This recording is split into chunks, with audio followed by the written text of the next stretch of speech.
ৰাষ্ট্ৰীয় পৰ্যায়ত অনুষ্ঠিত শ্বৰীফ চৰাক স্বদেশী সমৰকলা প্ৰতিযোগিতালৈ অসমলৈ গৌৰৱ কঢ়িয়াই আনিবলৈ সক্ষম 4গৰাকীকৈ খেলুৱৈ। হাৰিয়ানাত অনুষ্ঠিত ৰাষ্ট্ৰীয় পৰ্যায়ৰ শ্বৰীফ চৰাক স্বদেশী সমৰকলা প্ৰতিযোগিতাত সমগ্ৰ অসমৰ লগতে শিৱসাগৰ হাঁহচৰালৈ গৌৰৱ কঢ়িয়াই আনিবলৈ সক্ষম হৈছে 4গৰাকী খেলুৱৈয়ে। শিৱসাগৰৰ হাঁহচৰা মণিপুৰী গাঁৱত অৱস্থিত শ্বৰীফ চৰাক স্বদেশী সমৰকলা প্ৰশিক্ষণ কেন্দ্ৰৰ পৰা হাৰিয়ানাত অনুষ্ঠিত ৰাষ্ট্ৰীয় পৰ্যায়ৰ সমৰকলা প্ৰতিযোগিতাত অসমৰ হৈ প্ৰতিনিধিত্ব কৰা ঋষিকেশ সিং, বিক্ৰম মেচ, কল্পজ্যোতি গগৈ আৰু সমীৰ মেচে ব্ৰঞ্জৰ মেডেল লাভ কৰি সুনাম কঢ়িয়াই আনিবলৈ সক্ষম হোৱা খেলুৱৈকেইগৰাকীক সম্বৰ্ধনা জনোৱা হয়। Bureau' report Patkai news. মই মৃত্যুঞ্জয় সিং, চাৰিটাত স্বদেশী মাৰ্চেল আৰ্ট অসমৰ মই চিফ ইনষ্ট্ৰাক্টৰ কোচ হিচাপে আছোঁ বৰ্তমান।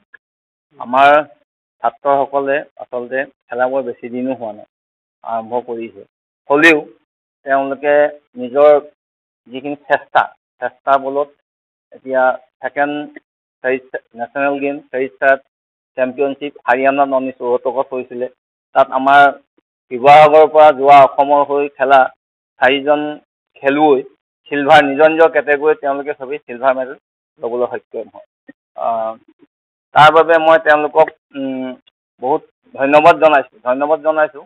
কিয় তেওঁলোকে নিজৰ প্ৰেক্টিচটো খুব নিয়ম অনুযায়ী কৰিছিলে আৰু বহুত চেষ্টা কৰি পেলানি খেলাৰ বাবে হয়তো চিলভাৰ মেডেল পাবলৈ সক্ষম হয়। আৰু ভাবোঁ এইখিনিও সম্পূৰ্ণ হোৱা নাই আৰু ইয়াতকৈ বহুত চেষ্টা কৰিব লাগিব যাতে আগন্তুক দিনলৈ আমি চিলভাৰতকৈ ওপৰত সোণৰ পদক আমি লাভ কৰিবলৈ পাৰোঁ।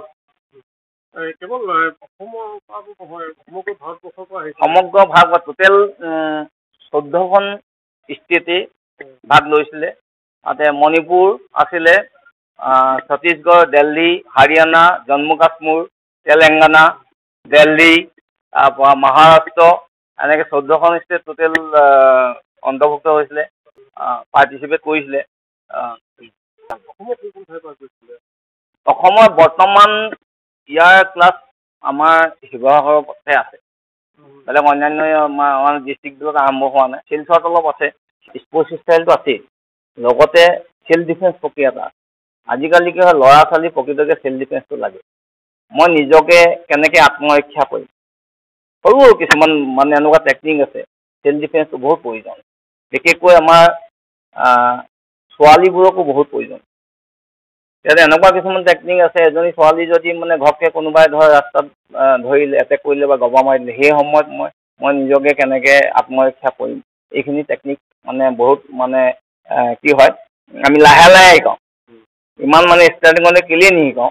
ইয়াত এটেকিং এণ্ড ডিফেন্স, বিশেষকৈ আমি ডিফেন্স প্ৰক্ৰিয়াটো বেছিকৈ এটেকিংটো কি হয় বয়স অনুপাতে এটেকিং প্ৰক্ৰিয়াটো শিকাওঁ। মানে কেলে কি হয় ল'ৰাই এতিয়া চঞ্চল ধৰিব নোৱাৰে, কোনোবা এটা ঘপকৈ কিবা কৰিলে এটেকটো ঘপকৈ কৰি দিওঁ, গতিকে পিছত আমাৰ মানে বিপদ হ'ব। গতিকে আমি কি হয় এটেকিংটো আমি ঘপকৈ নিশিকাওঁ, নিজকে কেনেকৈ অকল ৰক্ষা কৰিব পাৰি, ডিফেন্স কৰি কেনেকৈ ওলাই আহিব, সেই প্ৰক্ৰিয়াটোৱে এতিয়া আমি মানে খুব শিকাওঁ।